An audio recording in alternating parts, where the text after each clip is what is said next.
Dr. Sewanyana agamba nti okulonda kwa bonna kwaliwo ku ntandikwa y'omwaka guno kwalimu enkyukakyuka nnyingi ezitasobola kubuusibwa maaso nga mwotwalidde n'okuleeta ekyuma ekikakasa amannya g'abalonzi ko n'ebintu ebirala bingi. Ono abadde anukula okwemulugunya kwa bannamasaka abakitadde ku bibiina ebirwanirizi by'eddembe nti bibamalira ebiseera nga bibakuŋŋaanyaamu ebirowoozo kyokka ne watabaawo kikolebwa ku ssaawa nkyukakyuka yonna mu byakulonda. Kulaakulana eno gye twogerako tegenda kujja lunaku lumu kubanga buli nsonga gy'oleeta ery'ogwekosa eriyo agifunamu ate waliwo ayandyagadde okusooka okugyetegereza.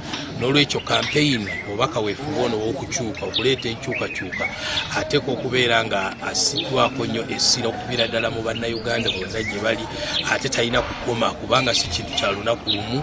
Wabaawo ebigenda bitereera kati ojja kulaba nti mu kulonda okuwedde okw'e2016 waliwo ebimu ebyakolebwa obulungi ate waliwo ebyakolebwa obubi. So nga ate ebyakolebwa obulungi byava mu kaweefube ow'emabega mu kulonda w'e2011. N'olwekyo tetuyinza kugamba nti ebintu tebikyuka.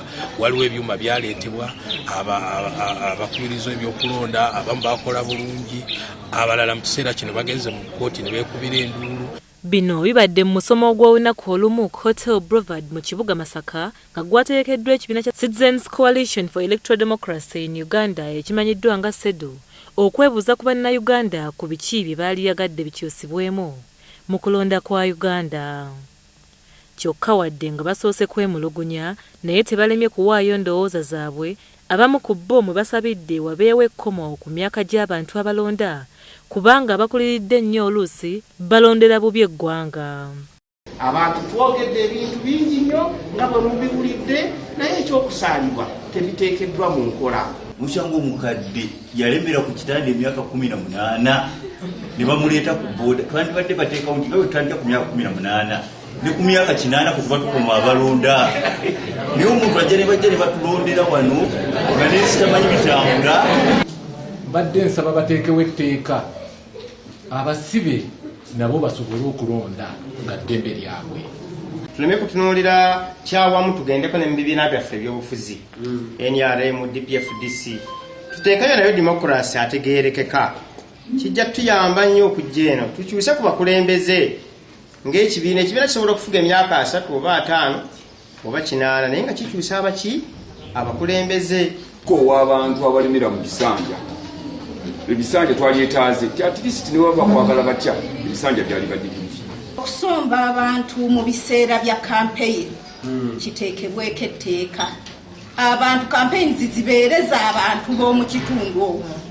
Okusinga lwe tusomba buses ne ziva Erakayi ne ziva Eryantonde kyokka ne tulowooza nti obuwagizi bungi nnyo obwa candidate oyo mu Masaka. John Mutawe alumirizza eggye lya UPDF mbuli erikulemberamu okutulugunya bannayuganda mu biseera by'okulonda nga liyita mu ggye lyalyo ezzibizi kyokka aduumira eggye ezzibizi e Masaka Lieutenant Col Jeffrey Kasirivu bino n'abisambajja. Ekitongole ekya Reserve Force kikozesebwa buli muntu okusobola okutiisatiisa abalonzi. Era lwaki okulonda kwaffe kugootaana lwakuba waliwo okutiisatiisa.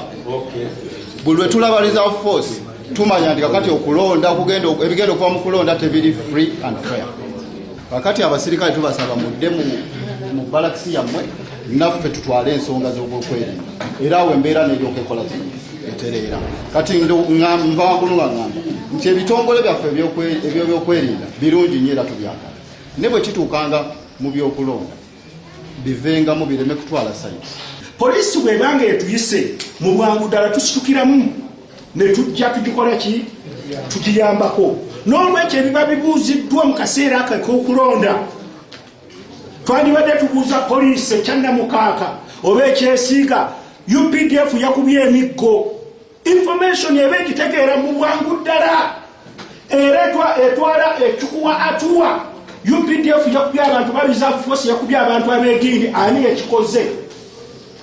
Basindise twafunye maani power okuva mu UPDF mu Reserve Force komanda yabadde ani ekyesiiga oba ekyannamukaaka bakoze ki.